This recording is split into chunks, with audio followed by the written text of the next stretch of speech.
Kong was happily chewing on a chicken leg when he suddenly let out a roar of pain. It turned out he had a rotten tooth. The throbbing ache in his jaw was unbearable, so he had no choice but to climb up from the hollow earth and seek help from humans. Humans quickly brought in a team of doctors, ready to extract the bad tooth. They pumped him full of tons of sedatives, then a dentist landed beside him in a helicopter. With massive chains, they locked the decayed tooth in place and began the extraction. Alright, let's roll!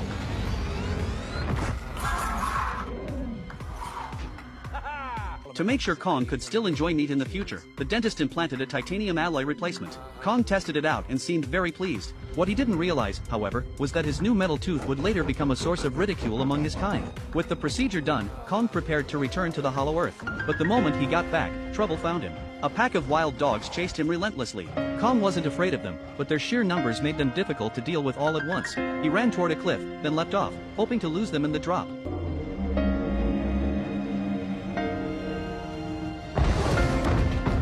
To his surprise, the wild dogs jumped after him. Trapped with nowhere left to run, Kong suddenly flashed a strange smile. He had lured them here on purpose, ready to teach them a lesson. One dog rushed in first only to fall right into a pitfall trap Kong had set in advance. Before the others realized what was happening, Kong triggered another trap. Thick smoke rose, followed by an avalanche of boulders that buried the pack beneath.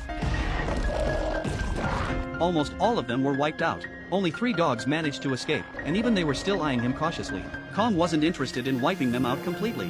Instead, he grabbed a dead dog's body, tore it in half over his head, and showed the survivors what would happen if they stayed.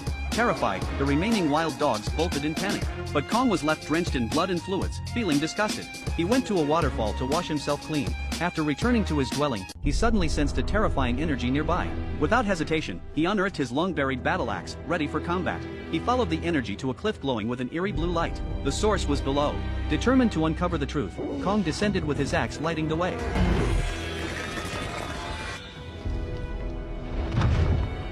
To his horror, he found piles of bones, remains of his own kind. Grief weighed heavy on him.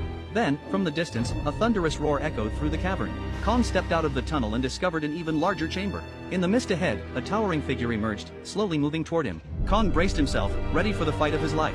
But when the fog cleared, what appeared wasn't a monster. It was a small yellow gorilla. It was the first time in years Kong had seen one of his own kind. So he crouched down, laid his weapon aside, and reached out a hand to gently touch the little one. But the young gorilla suddenly bit his finger. Then spun around and tried to run. Just as Kong was about to give chase, another, stronger ape charged in from behind. Before Kong could speak, the 2 of them ambushed him and forced him to the ground. But they were no match for Kong. He grabbed a rock, powered to his feet, and easily knocked the apes aside. Suddenly, the little gorilla leapt onto Kong's face, clawing at him. Kong snatched him up and, without thinking,